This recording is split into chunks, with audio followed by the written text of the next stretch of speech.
share a diagnosis, which is terribly exciting, severe hemophilia A, huh? How about that? You did mention, you told me a great story about this time where you were swimming and there was an incident that came up and sort of a major takeaway from that. Would you mind sharing that story with everybody? 3 years ago, my first day at camp, Mom was nervous to send me alone.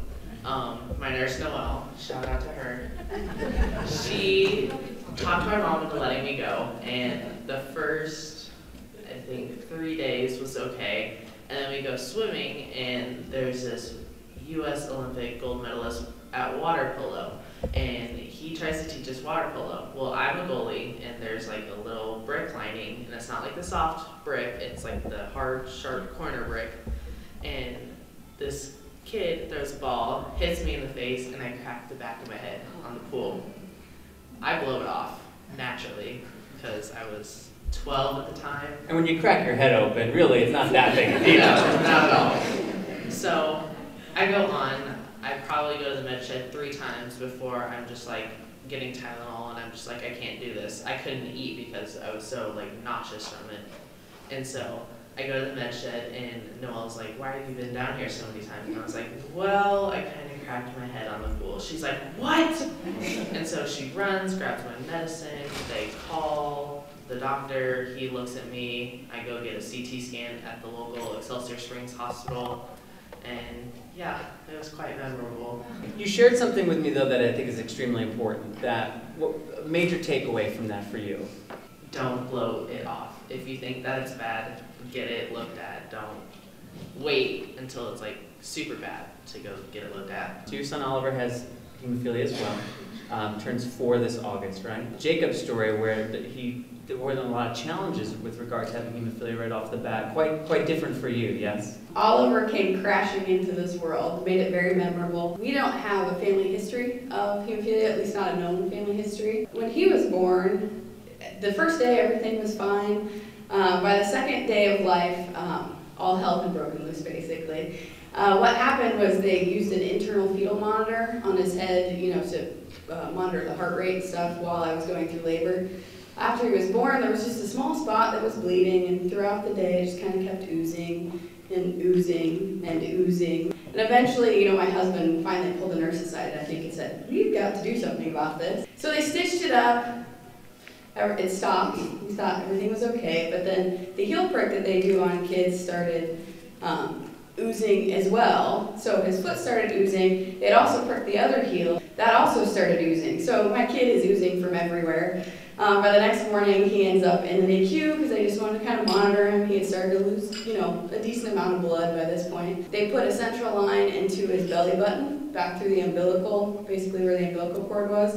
And that started oozing as well. We found a bunch of blood in his diaper. It was all very scary. They ended up transferring him to Children's Hospital. On the way there, he was receiving a blood transfusion. As we walk into Children's Hospital, they had sent the blood work off and came back with this diagnosis of hemophilia. They started infusing factor immediately. In our house, we like to say that all of the holes plugged up at once. Once they diagnosed and then gave him factor, everything just kind of stopped. He'd kind of been bleeding from everywhere, and it all just kind of stopped. Once you kind of got a handle on, okay, hemophilia, that's how we handle this now, then you got another curveball. He had an inhibitor as well. Yes, Oliver is full of curveballs. So at 10 months, he had surgery, had a port put in, and a couple weeks after that, doing regular blood work, they discovered he had an inhibitor. So yeah, then that's our next, what? Wait a minute, I figured out what hemophilia is. What is this? There's another level to this. The second the blood work came back the next day, we started tolerance therapy. So we started daily infusions the day after we discovered that he had an inhibitor. It took about 9 months of tolerance, daily infusions, and then the inhibitor went to 0 and has been 0 now for a couple of years since. How much of a role did the community and your relationship to the chapter play in your acclimating to this life? The first walk was about Oliver was 8 weeks old, so we brought Oliver to the walk, and that was our first chance to meet other parents, which was great for us to hear stories and watch other kids running around, having lots of fun at the walk. 3 days before the weekend conference that year is when we found out about the inhibitor. So we showed up here, and everybody just kind of embraced us, and we're like, what is this? And people were telling us, what to expect. The inhibitor summit was already full. But somebody here, I think one of the vendors or something said, hey, let me make a phone call, we'll get you guys into the Inhibitor Summit. And so a month later we're going. So absolutely, without that connection. Yeah, it really helps just to understand, okay, other people are going through Right. this, I'm not alone, especially in this community. I feel it's a very empowered, motivated, advocacy-based community. So Sam Underwood, you don't have a bleeding disorder. I just deal with blood in my job a lot, but no, I don't have a bleeding disorder, no. You do, so Dexter, the following, and then a suspected murderer on Homeland. You do have like a weird relationship to blood and death, huh? It's just fascinating. Like, thought I fit in pretty well. Like, yeah. Come along and have a yeah. I've been incredibly lucky to play some very complex and interesting people that deal with mass murder a lot. So yeah, that's been something I've been very, very lucky to do over the last couple of years. The interesting thing I'm dealing with now is that people have an idea of who I am and what I do based on these kind of very kind of wonderful and interesting and very satisfying jobs that I got on TV. Mm-hmm. So the next step, the what's next is kind of trying to work that out. So yeah. I don't keep doing the same thing over and over again. Well, that's kind of interesting, and something that we don't often talk about at events such as these. So when you are an actor that people start to recognize and know for playing roles on popular shows, and then that show ends, how do you navigate that? There's in a sense of taking the initiative to not just wait for things to happen, but for me, moving into the producing and developing and directing world, whereas I'm making sure that work that I feel passionate about, making those things happen, so I'm not just waiting for someone to give me my next job. I remember as a kid, like, just being that kid who would like put on plays in the street, blocking cars and stuff like that, like on a very basic level. So, well, we kind of lose that when we become adults in a way, because we're told that you have to go through the channels and you have to climb the ladder and you have to do this. We kind of lose that childishness, the childish sense of play and the idea of like, oh, I can do this, and just see what happens if I put something out there. I mean, my life right now as an actor is that I'm a professional auditioner. I'm just auditioning for the next job. But as someone who's taking hold of my career and not letting someone else dictate it, like I'm starting to write and produce and develop things so that I'm not just feeling antsy. I don't like not doing anything. Right. I would much rather work with my theatre company on developing a play for next year than just waiting for my next acting job, because I don't think that that's not who I am. I'm not just the actor that everyone sees on TV. If your only foothold in entertainment is as an actor, your ability to make choices about your career much smaller than if you've diversified your skill sets and diversified the output of your energy in the creative field, and are seen as someone who's more than just that one role. Yeah, and kind of relating it to this event today, when quote-unquote celebrities kind of become more and more well-known and they start working with groups and they become activists in certain kind of parts of society, people question it sometimes. It's a branding move. Like it's a branding move. It doesn't matter how successful you become, like people love to kind of put you in a box. And I suppose relating it to this event, like I'm sure you guys have come up against the idea of that, oh, you have hemophilia, so you can't really do that.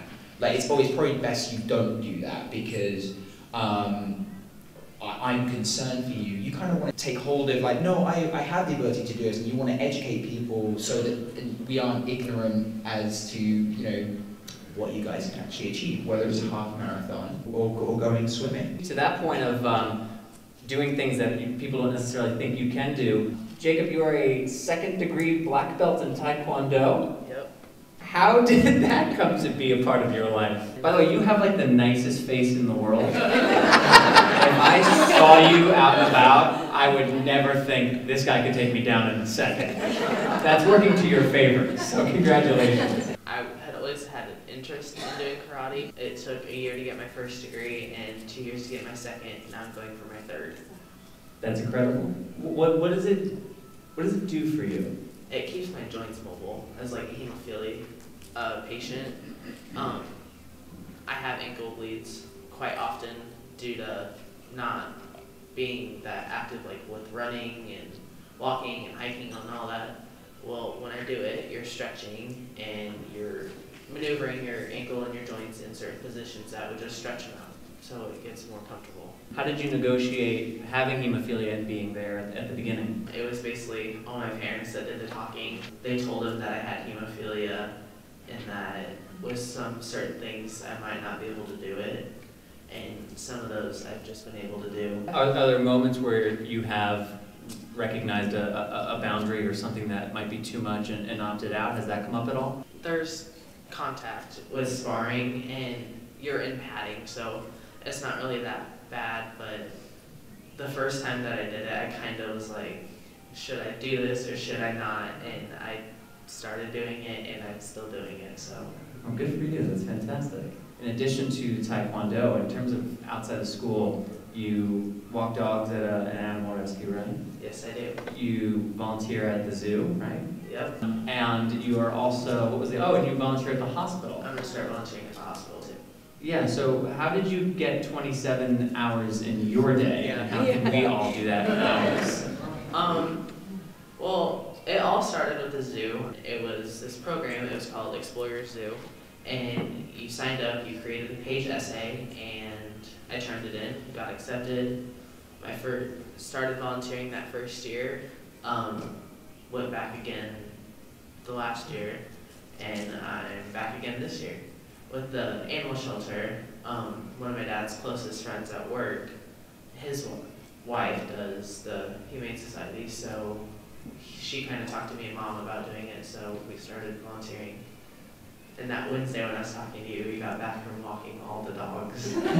And what does that experience kind of do for you, or what have you learned anything from being involved with the Humane Society and interacting with these animals? Pit bulls have a stereotype that they're just constantly rude, mean, vicious dogs. They're really not. The first time that I actually encountered a pit bull, not like a vicious way, but like nice cuddly way, was he was in holding and he was brought from the animal control, and so he was very like antsy, and the lady just said, be as nice as you can and he'll be nice back to you. So I walked in, sat down with him, petted him, and leashed him up and took him for a walk, and he ripped one leash and... He ripped one leash? Yeah, he tried to pull ahead of me, so I heard a snap and I was like, we better get back. By the way, your love of pit bulls, you're very quickly becoming one of my favorite people. I just want to put that out there. Talk about like typecasting, right? Or any kind of like putting things in a box. So those are a breed of dogs that we kind of commonly just go, no, bad, but in my experience, they're some of the most loving animals. Sam C. So we talked a little bit about how a conversation came up in the house about more kids, more family.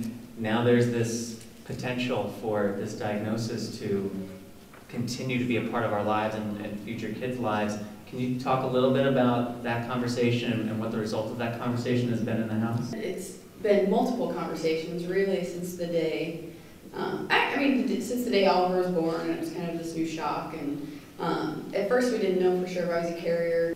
I got tested, found out that I was indeed a carrier, which, you know, most of you in this room know what that means, that there's a significant chance of having another child with hemophilia. There was lots of drama in those first few years, lots of great, wonderful times, lots of overcoming obstacles and things like that. But certainly as a result of that, we talked a little bit about, do we have another child? If we do have another child, are we prepared to have another child with hemophilia? And I think ultimately we discovered we are certainly prepared. We figured out we can do it with one. I think we figure out how to do it with two. And I know lots of people in this room even have figured out how to do it with multiple children with hemophilia. Over the course of 2 or 3 years now, we've gone back and forth. It's a constant, nobody can make up their mind in our house. Mostly me, if you ask my husband, but it's back and forth. We looked into adoption. I did a lot of research into adoption, domestic, international. We actually even looked into potentially adopting a child with hemophilia. I actually put myself on a list. Now never got a match, kid with hemophilia, till I happen to be pregnant right now. Once I got pregnant, I got all sorts of matches with kids with hemophilia. A lot of you may be familiar with IVF. As part of IVF, you know, you create embryos, and one of the things that they can do is they can actually test those embryos before they implant them to find out if the hemophilia gene exists. And then if it does, they could implant one of the embryos that doesn't have the mutation. So we looked at that. So it was a constant back and forth. We never quite knew what we were going to do. And then actually one day, out of the blue, I was explaining this to a group of girlfriends. We get together once a year. And she happened to say, you know, I actually have some embryos that I'm not going to use that happen to be in storage. You and Justin are welcome to take the embryos. And so it was one of those like, wow, that's something to think about. And then we did. We thought about it. I am now 6-7 months pregnant with a child that I don't share any DNA with. So, but the great thing about it is I get to carry the child, I get to breastfeed the child. It's already heard, you know, his big brother, her big brother's voice and her father's voice. What kind of reactions or responses did you get? Most people that I tell are pretty positive about it, yeah. I'm not speaking for myself, but just trying to think through, I'm sure there are people who found that to be a little bit off-putting. It's something I've thought about, I still think about. There's lots of different opinions out there, but I think there tends to be on one side people, I've actually seen it from outside the community probably more, is this idea of, you know that you're a carrier, why would you knowingly, you know, have a child? That's the one side, and I think it tends to be, there's some negativity around that.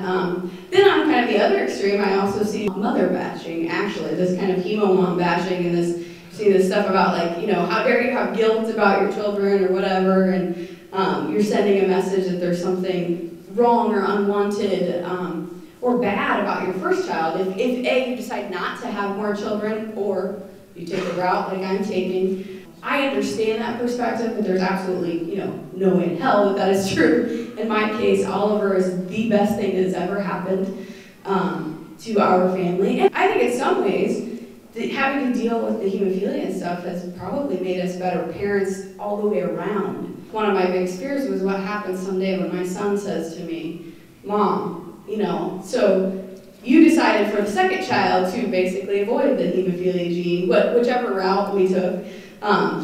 Would you have done the same thing if you'd known about me, or do you wish that I hadn't had hemophilia, or you know, whatever that question is, however it exactly is asked. I expect probably I will get it someday, and I'll probably break down in tears, and I'll cry, and I'll hug him, and I'll tell him that absolutely not, you know, I wouldn't trade him for anything in the entire world. Certainly it's something, you know, I have thought a lot about, I continue to think about, and I probably will be forced to think about again. The choice that's best for you, your health, and your family, and how that is your right, and your family's right. The blog you had written earlier this week, what was that closing line about biology has the least to do with parenting? Biology is the least of what makes someone a parent. Yeah, and I think, you know, Sam Underwood, that's something that I know that you can relate to some degree as well. I lost my father when I was 12. He passed away very young, 44, from a heart attack. My parents were divorced, and my mum was, and she still is seeing the same person now, who I do consider as a dad. I have a huge respect for him. He's one of the most loved men in my life, but it's different. It is different because there's there's not the biology there, but also they were just very different men. I've discovered, like kind of in retrospect, like I have found parents throughout my life in different, you know, in different places with different people. I will say that losing my dad was a defining factor in my life, not just because of all the obvious things, but I still, you know, I absolutely believe this, and which is why I'm such a strong advocate for these seminars. Like, obstacles and adversity truly makes you a stronger person. Having a kid with hemophilia, like you said, has made you a better parent. Doing taekwondo, you're a taekwondoer. You know that, like, there's a certain sense, I'm sure, that when you do this, like, you feel differently about doing Taekwondo and what it means to you than what other people, because they don't have to think about those things. But it's a bigger win, it's a bigger success when you do spar and you do overcome that. There's a strength with that. Yeah, losing my dad was definitely the biggest adversity, I would say. The least superficial adversity I have in my life. But I take that with me everywhere. I think it makes me a better actor. I absolutely know it's going to make me the best dad in the world. Like all those kind of things, you know, that you plug it into every corner of your life. When you lost your dad, you were 12, so your sister was 9? No, she's 9. Oh, she's 9? Yeah, she was much younger. Yeah, no, she's 3 years younger than me. What was that like? Like, were you cognizant of that at 12? I mean, also dealing with divorced parents at 9 is really weird as well, because I felt like some weird person who like, oh my god, my family's not normal. So to top it off at 12 with actually losing my dad was like, all right, what's going on? Like, you know, I'm not sure what is going on here. It wasn't until I became more towards 14, 15, where I was becoming more of a human. When I started to become my own person, having a defined personality of like, okay, this is what I'm going to do with my life, and my sister was going, you know, more towards, you know, discovering her way. That's when I realized that the connection was important. Me moving away when I was 19, when my sister was 16, and moving to the other side of the world where she can't just, hey, can I have a chat? She needed me in a different way when she was 16 for those couple of years when I was in the grand scheme, kind of having fun being over in America and learning my craft. I don't think I was consciously acting that way towards my sister and my mum, but in retrospect, I definitely did do that. Sure. My mum's an uber strong person. She just like, you know, she made me the person I am today. But there were certain things that she needed from another almost adult in her life that in retrospect, I did feel the responsibility to do that. I hope in a way it's made me, again, like cognizant of the fact that even now in my relationship, you know, that I hope to be married in the next couple of years, like you kind of take all those learning points from when you are going through whatever you're going through and you plug them into your life. When I lost my brother, it was in a year where there was 3 major losses. I suddenly lost my grandmother, who was a parent figure. I lost my brother, and there was another huge loss. I caught myself just spiraling and going to a place where it felt like nothing I did was going to help me escape this inevitable life of pain and loss and things being taken. But then there was a moment where I realized, okay, you can go down that path if you want. That's a short life. That's a short, sad life. Yeah. The other thing you can do is take all those pieces and then just let them inform the way you live. You are still going to experience more loss and more adversity. You cannot escape it, but if you at least put the focus on, I'm taking the best of all this and driving full speed ahead and nothing is going to stop that, you are going to create a greater impact on this world than if you just become kind of obsessed with your own turmoil. Jacob, you were sharing with me a little bit about what you hope to do one day in terms of career and pursuit and talking about good output and turning adversity and obstacles into something positive you can contribute. Would you share a little bit about what you hope to do one day? I want to be a hematology nurse. I want to help patients who come in nervous, like I used to, and help them overcome their fears, because it's not all bad. It gets better. It's like a roller coaster. You go up, and then you go down, and there's back up again. My nurse, Noelle, she came over to our house, and I still had my cord at the time.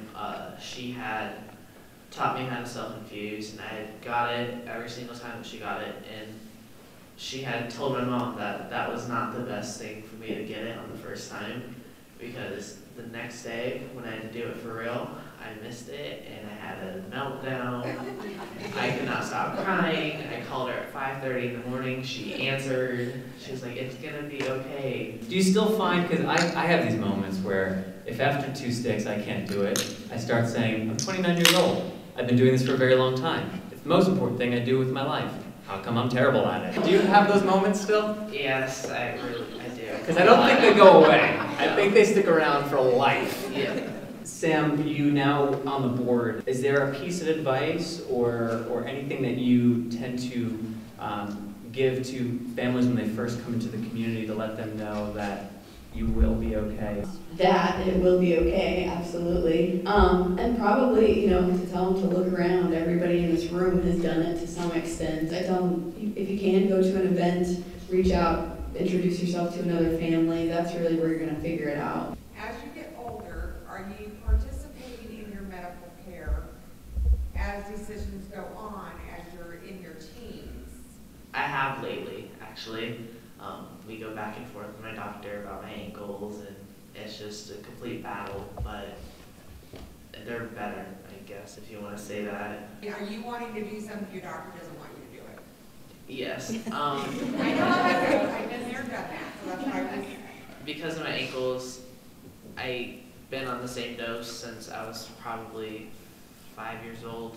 I mean, they increased it by a couple hundred, but that didn't do anything, so we've just been trying to get it increased, and he's just said no. So just recently I had an ankle bleed, and Mom called Children's and complained, and he was not in town, so he gets in town at the end of this month, so she's going to call again. So I didn't start self-infusing until I was 18 and going to college, and the doctor was like, you're getting a port or you gotta learn self-infuse, and that was sort of the trigger for me. So I was late to the game at being vocal. I wish I had started a little bit sooner, but I'm glad I started when I did. Your friends, are they interested in learning about hemophilia? my two closest friends, both of them have researched about it and what I can do and can't do, and one of them's terrified of blood, so they don't want to watch me do it. But the other one has seen me do it before, and she's been interested in it. My girlfriend has celiac disease. There's almost a divide of friends between people really wanting to truly understand what it is so that they can be as accommodating as possible. And then there's and they're still good friends, but people who just it's almost too much stuff for them to take on board. Christy mentioned it earlier, and I've mentioned my brother. He passed while at college. He fell off his prophy regimen. He took a minor head bump, went to bed, didn't treat it, went to bed, and never woke up. And my mom used to say, if I didn't tell Adam he had hemophilia, he wouldn't know. And she said it because he didn't bleed much. He was an extremely active kid. She took care of a lot of the logistics. I was kind of the opposite. I wanted to be playing basketball. I wanted to be super physical. Did I do some damage? Did I cause some trouble? Yeah, a little bit. But I never forgot that I had hemophilia because I was always challenging it. With your career choice, you were always concerned with our growing children's career choices about medical care and options, insurance, and things like that. How have you worked your way around that? I'd say more than anything, since getting out of school, I've just been very cognizant. Anytime I've made a life choice, changing states, changing from New York to California, especially during the implementation of the ACA, was something of a debacle, and getting introduced to Kaiser Permanente was something of a debacle. But just always staying cognizant of it and never letting it be something that I was like, oh, I don't want to deal with that. How do you feel about camp, hearing their stories about camp? Do you feel like, yeah, he's going to go, or heck no, never, no way, like I was before Nicholas ever went to camp? Oh, absolutely, he'll go to camp. I can't wait for him to go to camp. I went to, that sounds terrible. Although a week, for mom and dad to have some fun is okay too, but absolutely, when Oliver's old enough, we'll send him. I think it'll be a great experience for him, hopefully. Well, thank you everyone for being here today. Thank you to Jacob, Sam, and Sam for being excellent panelists, and to Christy and the chapter for having us, to Midwest National Cornerstone for continuing to sponsor this program, and to Ryan for manning the cameras over there. And yeah, thank you and have a great rest of this weekend.